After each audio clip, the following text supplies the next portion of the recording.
Welcome to the Men of Honor podcast. My name is Corey, your host, and today we're going to be talking about the habit tracker I downloaded. And this is inspired by the book called Atomic Habits by James Clear. And he's got a formula that helps you develop good habits that will be cause a compounding effect in order to impact your life in a different way. And in terms of reaching success, and for us as Men of Honor, we define success as not just monetary in terms of getting financial success, but getting overall success is as a husband or a boyfriend or as a father, and in different areas of your life. So he talked about having a habit tracker. So because he talks about habit stacking, that sometimes being able to do one habit will sort of help you develop other habits. So therefore, it gives you, when you start tracking them, it gives you a progress. So you see what sort of progress you're making in terms of sticking to those habits, because part of it is that when you checking the progress, you have to input the data that you've done the habit, and part of putting that data input is got a secondary thing that you're looking for, which is every time you complete a task, you get your brain chemicals that get released that are fantastic. That you know, every time you do something and then you complete it, you get that feel good feeling. So there's some brain chemicals that actually get released when you set to a task, you complete it, and when you've finished it, and those are the things that you get used to. So that good feeling of completing that task. So it's twofold. It's the fact that you actually checking your progress, but also that you also getting the feel-good chemicals. And by getting those feel-good chemicals is the reason why you go back and do it again, because you just get used to it. And this is how it ends up being a habit. And really, the way I've studied habits, and from many psychologists, they always say that with any habit, we all have habits already, and some of them are good already, and there's some that are bad, and they all work on a three-step process. Some people say four, but it's sort of like a three-step process where you get a trigger, and then you get the action, and then you get the reward. And the reward usually is the brain chemicals within our head, which is released. So I think we've got dopamine, which is the main one. But then I think, off the top of my head, I completely forgot the other one. It's the one for accomplishment. So when you accomplish something, so when you go out and have a workout, once you've completed the workout, you get those feel good feelings, and those come from your brain releasing these chemicals. And this is exactly what you're talking about. So that being said, I'm sort of trying to set it up for the fact that I downloaded one. I downloaded a habit tracker, and it's quite interesting to actually see that I've been tracking my water intake. I've been tracking my learning. So every single day I've scheduled time to learn something. I've scheduled time to also write stuff. So I just write my thoughts, or like I've spoken previously on other episodes. I spoke about writing like the feelings that you're getting, so you can bring them to the fore instead of acting them out or suppressing them and then acting out sexually or acting out in whatever way you act out. So whether it's food or whatever you do to escape your thoughts. So writing things down. And the interesting one that I saw and I thought was interesting to track is laughing out loud.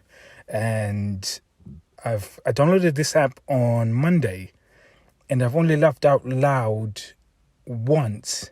Now, this is, for some people, I think a lot of people they think that you're an adult, there's no need for you to laugh. But I think that's part of life, that you got to have at least once a day you should be able to laugh out loud. I think it's the bare minimum, because if you cannot laugh out loud, it means that you're not living a really good life. I mean, people laugh, and then it also depends on the people that you're around.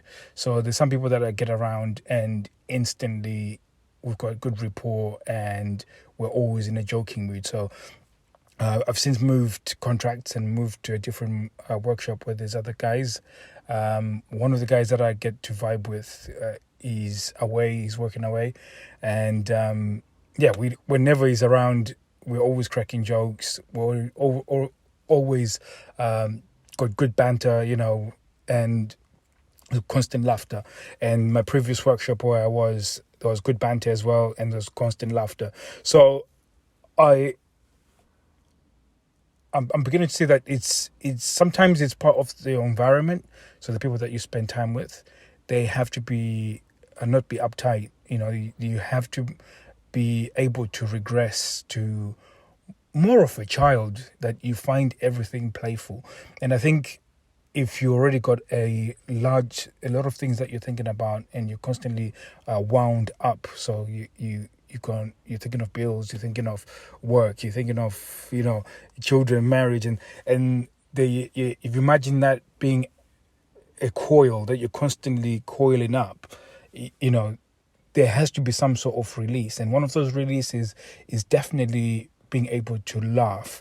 And I found that was pretty interesting, because when I noticed this today, I thought, you know what, I'm just going to put some comedy on and see how that feels. What would definitely happen. So I put up Netflix and I started watching Dave Chappelle. He's one of my favorite comedians, and I started laughing out loud, and it was such a relief. It's like, to a certain extent, it's almost felt like my face had to crack in order to laugh, because the muscles in my face had not, been used for laughing again like that. So I thought that was pretty interesting, and it instantly got me thinking, I need to talk about this, because I think when you have things in place that would make you laugh, whether it's comedy or whether you are in a point of release, that you're not that coiled spring, like you're not coiled to the point that everything that's happening around you, that are opportunities to actually laugh, you're now missing them because you are so troubled within yourself. Then you cannot see those opportunities, because the opportunities to laugh are around you. They're always there. It's just the fact that you've made yourself numb to it. You've closed your eyes to it, but the opportunities are there. So it's like, my wife, she thinks that it's a bit silly, but like farting noises and stuff, it's childish. But I think there has to be part of you that has to be able to regress and be a child and just find things amusing. And whether it's the fact that maybe I don't know, whatever we find funny, but it's been able to have. I think Julian once talked about this. Julian Blanc, he talks about having those buttons within yourself that you can press in order to activate yourself. So that's a fun button that I need to always have. That I need to, and I almost forgot, because I thought it was ridiculous. 4 days without actually laughing out loud. Only laughing out loud once. That is incredible. And I think it's pretty sad if you cannot laugh at least out loud once, at least once a day. Again, it's not, it always depends to who you're around. But if you're not around people that are like that, then maybe it's a case that you should be that person that instigates it. And that means that you need to figure out what it is that's coiling you up.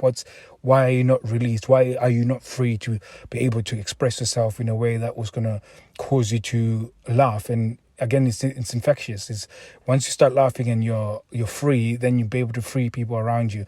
And this is one of the key concepts when it comes to dating advice. When I used to give dating advice, we used to get people into a state, and that state was this where we would laugh a lot, and then you get people released.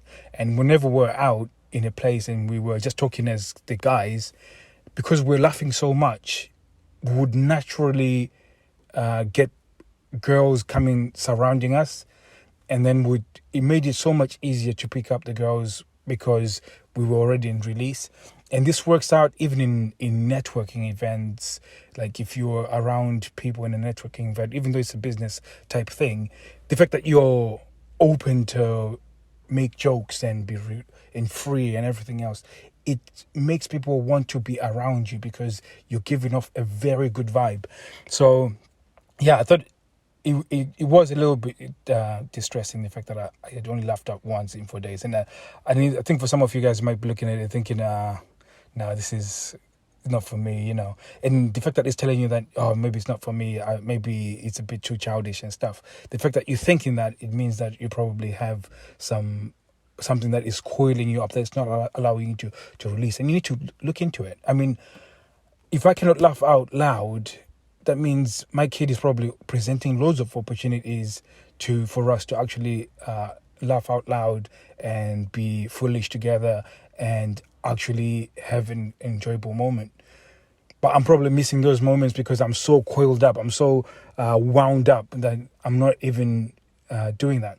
So I thought that it's just got that ripple effect that if I walked into the house, I discovered this recently during the lockdown, that I was saying this to my friend, that before I walk into the house, I'd pump myself up and get into a really good state. So I walk into the house in a good state, because my family was in lockdown and they were really deteriorating in front of my eyes.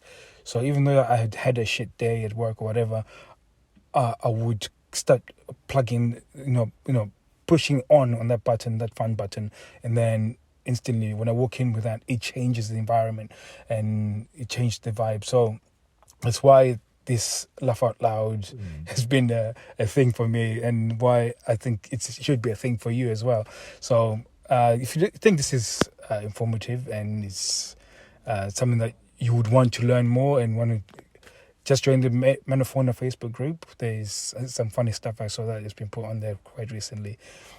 Also, if you've got any questions, go to my Instagram and I'll be able to answer your questions on the podcast, or at least answer you directly. So thank you very much for listening, and I'll be seeing you soon. Thank you very much.